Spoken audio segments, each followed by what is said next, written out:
Welcome back to 50 Whiskey. I'm Josh. I'm John. And I'm Eric. Joyce, can you tell our viewers at home what we are drinking today? Today you are drinking Hellcat Maggie Irish Whiskey.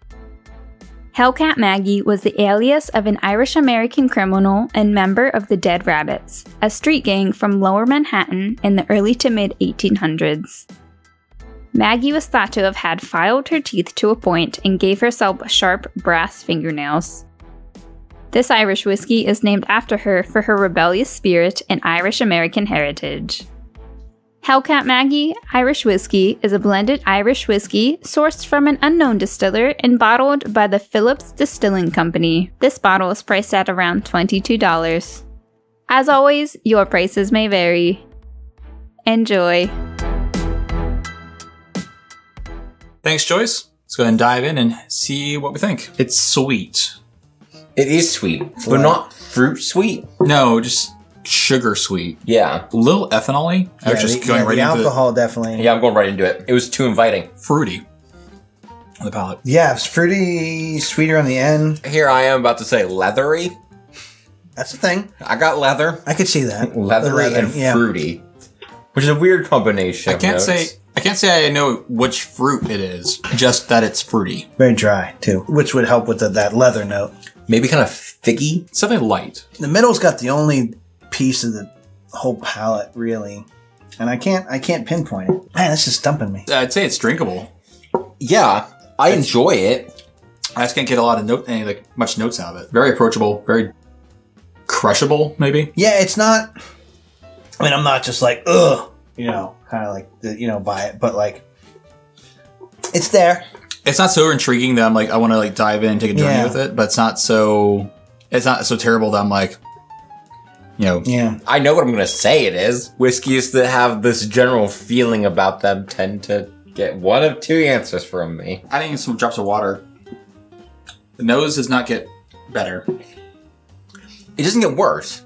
I think it does. I didn't think it got worse. I think it gets bland. It just gets the sweet notes kind of go away, and now it's just more ethanol-y. Yeah, I think that's really what I'm getting throughout the whole thing is that more like alcohol, ethanol, I would say it gets more bland. I don't think the sweetness goes away. I think it just kind of gets flattened. I also think the ethanol-y burn of the nose gets flattened as well, though. So it doesn't get worse. I'll say that I think it is better without the water. Oh, I agree. The palate's bland as well now. The palate, I do think, takes a significant step down. Mm-hmm. Don't add water to this one. I don't want to use it as a mixer either because it's not... The flavors aren't potent enough to really... Exactly. I wouldn't expect them to hang around in a cocktail. Yeah. No, if this was turned into a cocktail, I feel like the other aspects of the cocktail would... Right. It's basically, you like your Coke or you like your ginger beer or what have you. Well, now you have that with some alcohol in it. We're going to dive into ratings now, and I'm going to start us off with saying I'm going to give the nose a 2.5. It was sweet and approachable. The palate I thought was pretty good. I'm going to keep it at 2.5 for the palate. And then the finish, I'm going to give a 1.5. I'm going to give it 1.5. Not a whole lot there. This is definitely very approachable, but it's not complex in the slightest.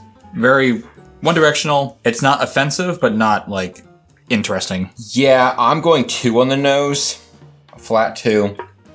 It was inviting at first. It has good notes, just not enough. It's just kind of bland. I think bland is the word to use for the nose. I like the notes I was getting, but it could have been better. The palate, I'm going to give it a 2 as well, for pretty much the same reasons. Just could have been better. And the finish, I'm giving it a 1. I didn't enjoy the finish. 2 on the nose, wasn't much there for me. Palate, I'd also give it 2. That ethanol just kind of started and kept going throughout it, and it really kind of, unfortunately, just stuck out way too much for everything else. And the finish, yeah, I'm just still go 2 across the board. It's a 2 for a finish as well. It was there. It gave a bit of a hug, but it wasn't, it was just it was more of an annoyance than a pleasure, which probably has to do with the way the palate came across for all of us. All right, so now we're going to just jump into guesses then. I'm going to say Irish. Say a blended Irish. 80 proof. $18 bottle. I'd pay 12. I'm going to agree with you on the Irish. I haven't had too many, but I mean, starting off before we even started, the lightness in the color usually makes me think non-American, right? And the strangeness of the whole experience led me to Irish. Because there was a hug, because it was there. I didn't say it's good, but because it was there, I'm gonna go up to about 86 proof. $23 would be the retail. 20 is what I would go to on the price that I would pay. I'm gonna guess it's a Canadian whiskey, which I'm guessing is that is the other one I go to. Whatever. I'm like, eh.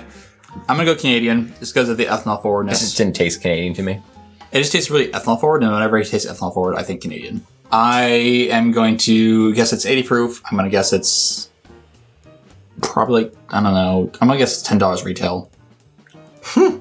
I'm going to, I would say I'd probably pay 12 for it. I'm gonna go grab the bottle, pull up the notes. Retail price for this bottle is about $21. I always hate to give this note or to give this rating, but this is throw it out for me. 22. You know, the ethanol alcohol just really didn't do much for me. I wasn't very impressed by this one, so this is a throw it out. Yeah, at 20 plus, this is a throw it out for me as well. I would concur because it was Canadian, and you guys were right. It's Irish. Woo! I am never right. It just didn't taste Canadian. Clearly, you should be on our show. I guess I'm just on the wrong show. Yeah. All right, so today we drank Hellcat Maggie Irish whiskey. Never heard of it, so okie dokie. So it is a blended Irish whiskey that I had to do a whole bunch of research for because it doesn't say blended Irish on the front. It just says Irish whiskey, which it is. I even said blended Irish. So, cha-ching. I'm never right. So clearly I need to be a guest host a lot more then. Both of us. All right, so this is a Hellcat Maggie Irish whiskey. Is a blended Irish whiskey. It is 80 proof. It is at least 3 years old because Irish law. Who knows what the mash bill / blending is, and who knows the cask type? The master distiller, I assume, knows those things. Master blender probably does, yeah. Or that's both those.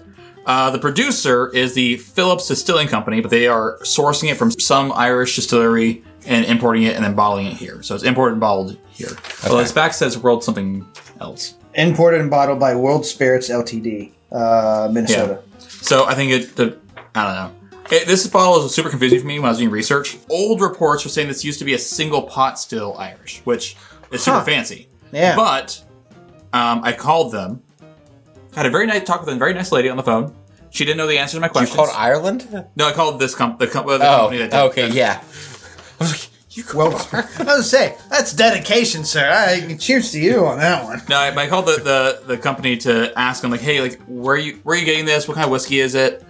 And she didn't know the answer to my question, but she went and asked. She told me that they did this change source, like where they get this from. So you look at your old reviews, they may not be up to date because they've changed where they get this whiskey from. The site still says that it's distilled in Ireland using traditional single copper pot still method, but legally it has to be called blended whiskey or blended Irish.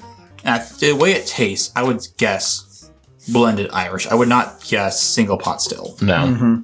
The single pot still usually it's very oily usually and it tastes really good. If it was single pot still, I would imagine you would put that on your label.